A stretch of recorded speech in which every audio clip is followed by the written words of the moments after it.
Graça e paz do nosso Senhor e Salvador Jesus Cristo. Ó, o versículo dessa manhã, para alimentar o nosso espírito, para nos fazer muitíssimo bem, apesar do que a gente tem passado. A seguir, Jesus foi levado pelo Espírito ao deserto para ser tentado pelo diabo. Isso você encontra no livro de Mateus, capítulo 4, versículo 1. E eu tenho visto, e eu mesmo tenho sido muitas e muitas vezes levado ao deserto para poder ser tentada. O diabo sabe, ele está sempre ali, pronto, ele procura a brecha e muitas vezes Deus nos permite, o próprio Espírito nos leva para passar por algumas situações. E nesta pandemia eu tenho visto muitas pessoas que têm entrado literalmente nesses desertos. Alguns são apenas problemas espirituais, mas outros estão passando em desertos por causa de alguma doença, enfermidade, por causa de lutas financeiras, por causa de relacionamentos familiares. Tudo tem acontecido nesta época. Não importa o motivo, mas o deserto não é um lugar agradável. E eu posso dizer isso para você de cadeira. Já morei no deserto, já morei no Iraque.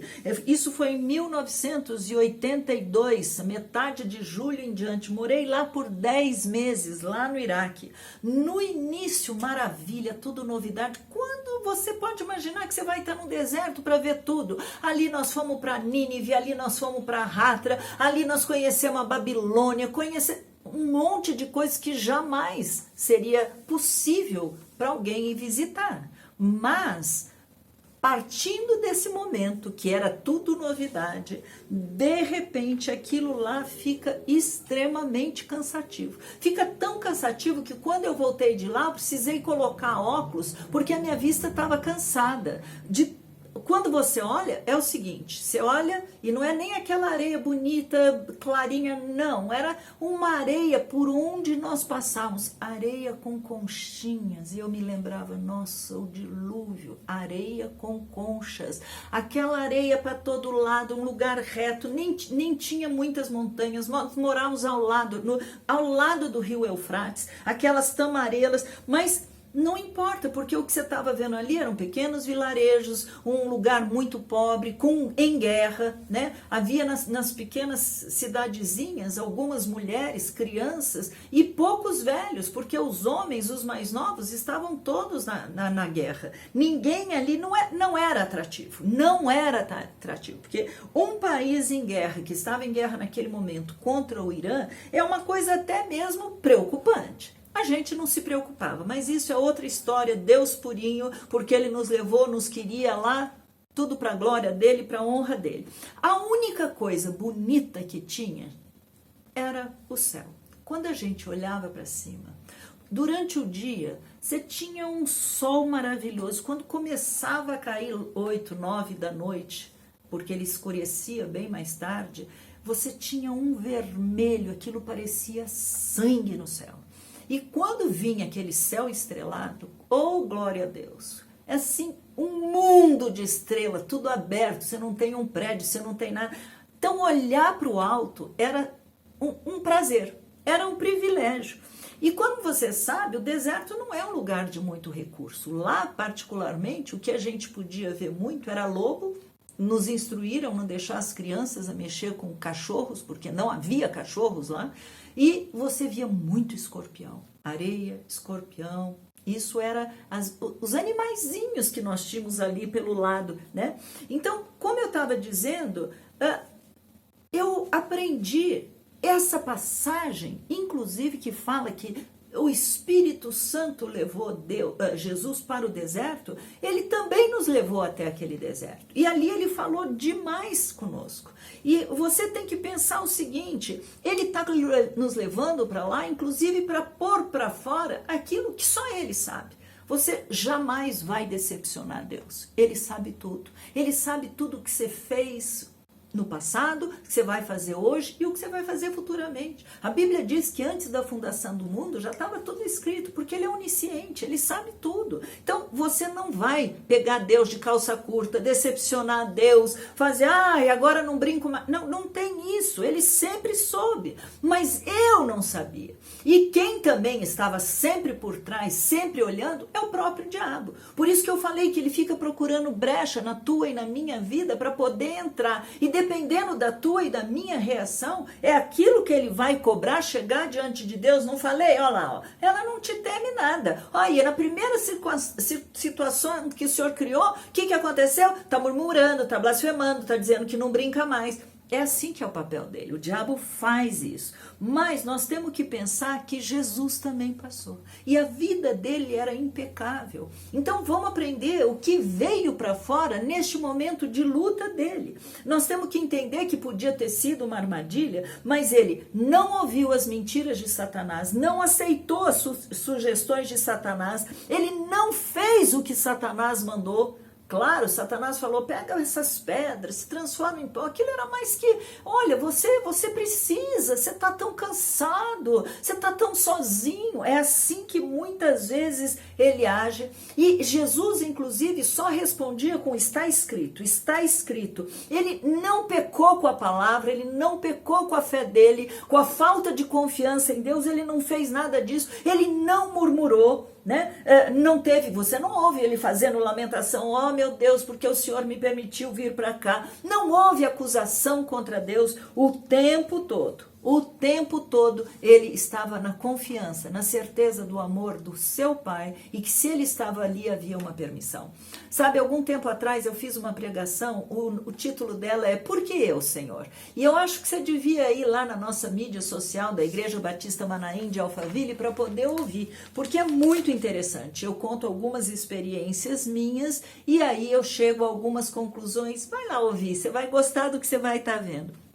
Mas naquela pregação eu estava contando como Deus é maravilhoso. E apesar de muitas das nossas traições, apesar de muitas das nossas falas, Ele continua nos amando e Ele continua nos abençoando. Olha o que está escrito no livro de Oséias, capítulo 2, versículo 14, ele fala assim, olha, portanto, eis que eu a atrairei e a levarei para o deserto e lhe falarei ao coração.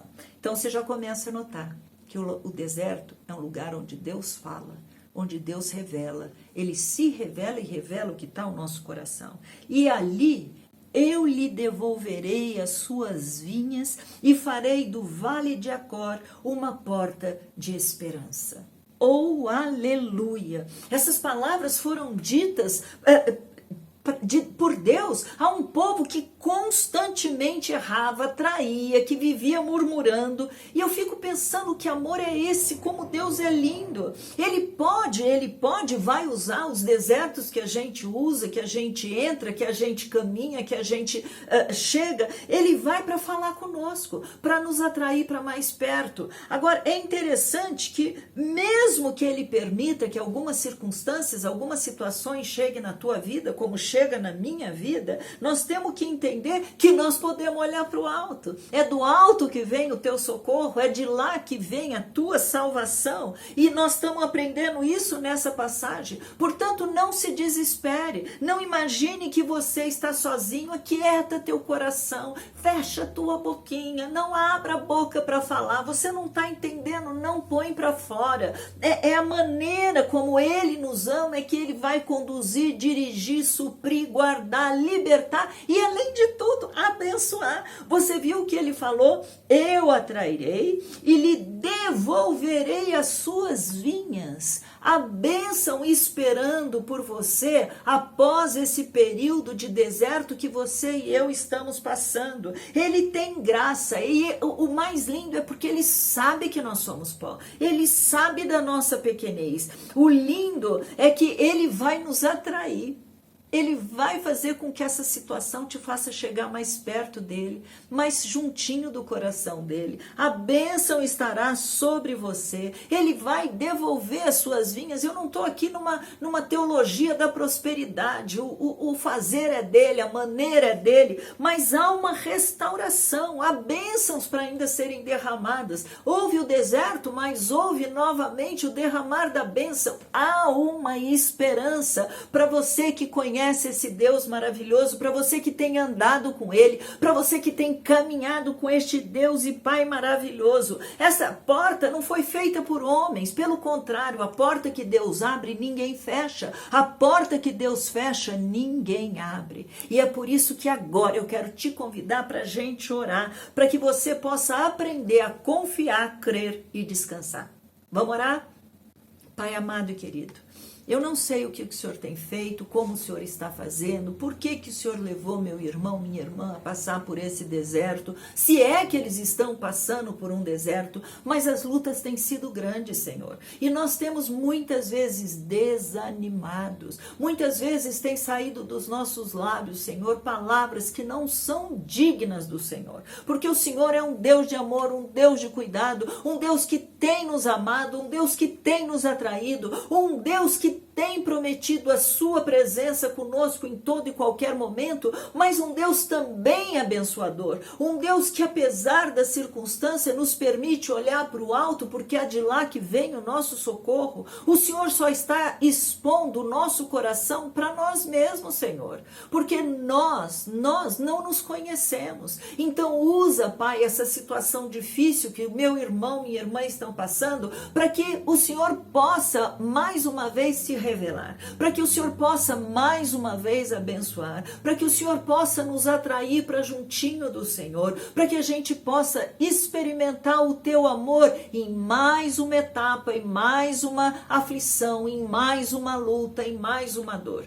Pai, em nome de Jesus, abra os nossos olhos espirituais. Nós precisamos te ver nesse deserto. Nós precisamos reconhecer que o Senhor está ali. Reconhecer que foi o teu Espírito que nos levou, que foi até mesmo situações que nós mesmos criamos, mas não importa, Pai. Diferente de Jesus, que não tinha absolutamente nada, mas ele teve que experimentar, ele teve que passar, porque o nosso Deus é um Deus que se identifica com a sua dor, identifica com a sua perda. Jesus já perdeu também o seu pai. Nós temos que entender que cada situação que nos acontece, hoje ele entende o que você está pensando, sentindo, passando, teus medos, mas ele não teve o medo, porque ele confiava, ele sabia. O que ele pôde dizer uma vez foi: Senhor, por que o Senhor me abandonou? E isso é a pior coisa que possa acontecer conosco. Não ter a certeza da presença dele na hora da nossa luta, da nossa dor, na nossa dificuldade. Mas ele já passou, ele já cumpriu tudo no teu e no meu lugar. Então a tua parte é agora se aquietar e dizer ao seu coração: aquieta minha alma, aquieta meu coração. Eu confio em Deus e eu sei que Ele vai me levar. Eu sei que Ele ainda vai me tirar desse deserto e vai me levar para águas de descanso. Por quê? Porque o Senhor é o teu pastor e nada te faltará. Amém? Fica com Deus, fica na paz do nosso Senhor e Salvador Jesus Cristo. E aprenda mesmo a descansar, porque Deus é bom e já sabe o que você precisa antes de você pedir, antes de você falar. Antes da palavra não chegar à boca, Ele conhece tudo. Amém? Fica com Deus, querido. Você pode acompanhar todo o nosso conteúdo no Instagram, no YouTube e no Facebook. Deus te abençoe.